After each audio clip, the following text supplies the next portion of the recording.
The world of work has completely flipped on its head, right? But has management actually kept up?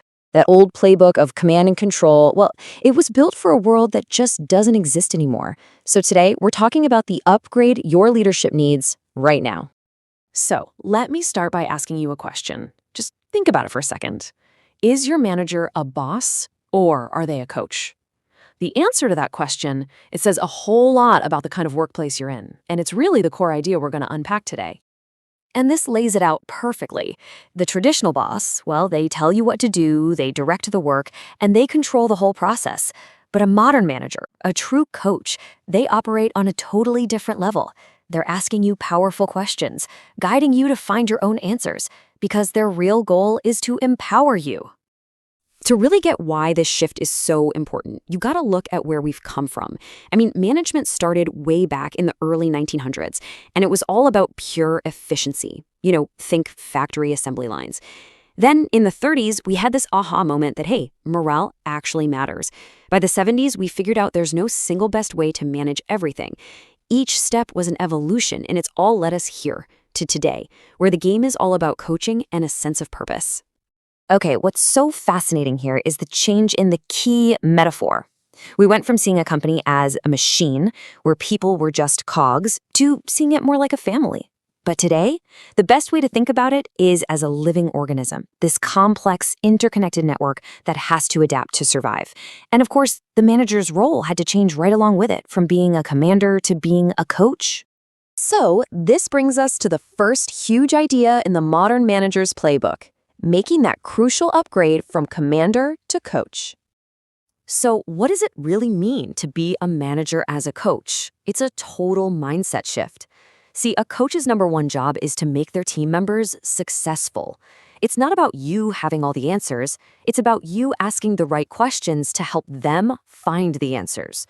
You're no longer a director of behavior. You're a developer of human potential. It's a big difference.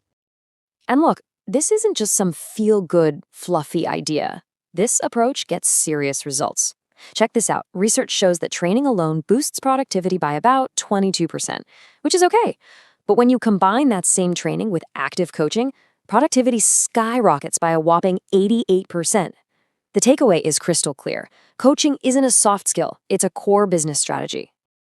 But here's the thing. Coaching can't work in a vacuum. It absolutely needs the right environment to thrive, which brings us to our second big upgrade, the psychological safety imperative. You can think of this as the soil where everything else has to grow. So what is it exactly? Well, the term was coined by Harvard's Amy Edmondson, and it's basically this shared belief on a team that it's okay to take risks with each other. Can you throw out a wild, crazy idea? Can you admit you messed up? Can you ask a so-called dumb question without worrying you'll be shamed or punished for it? If you can say yes to those, you've got psychological safety.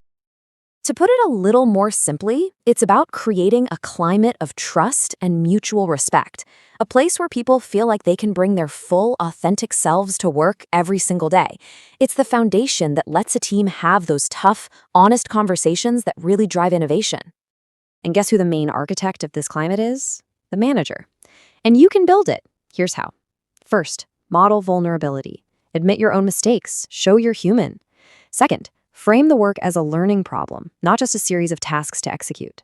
And third, when failure inevitably happens, respond productively. Treat it like data to learn from, not a reason to point fingers.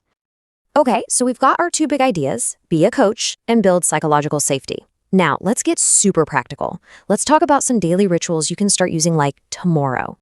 Your one-on-one meeting is probably the most powerful tool you have as a modern manager. Here's how to perfect it. 1. Start with the human.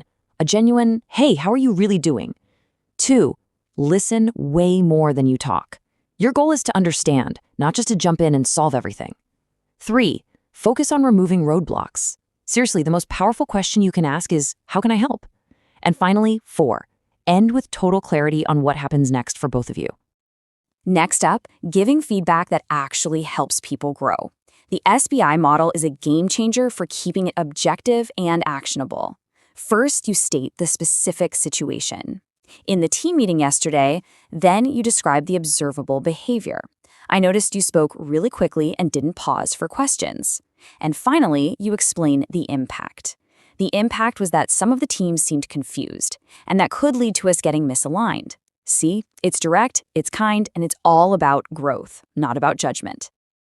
All right, let's bring this all into the future, because all of these human-centric skills, they aren't just important today. They are becoming absolutely essential as we dive headfirst into the age of AI. And this, right here, sums up the new reality perfectly. Think about it. AI is getting crazy good at all the traditional boss tasks, assigning work, monitoring progress, reporting on data. It basically automates all that command and control stuff. And what does that do? It massively elevates the value of the human coach, the person who can inspire, develop talent, and build real trust. So, as we wrap this up, just remember, the future of work isn't some distant thing on the horizon. It's here, now, and it's demanding a brand new kind of leader. So the real question is your leadership or the leadership you're getting truly ready for that upgrade? Rise up, rise high. Let your spirit take flight. Chase the stars, never back down from the fight. We're warriors inside.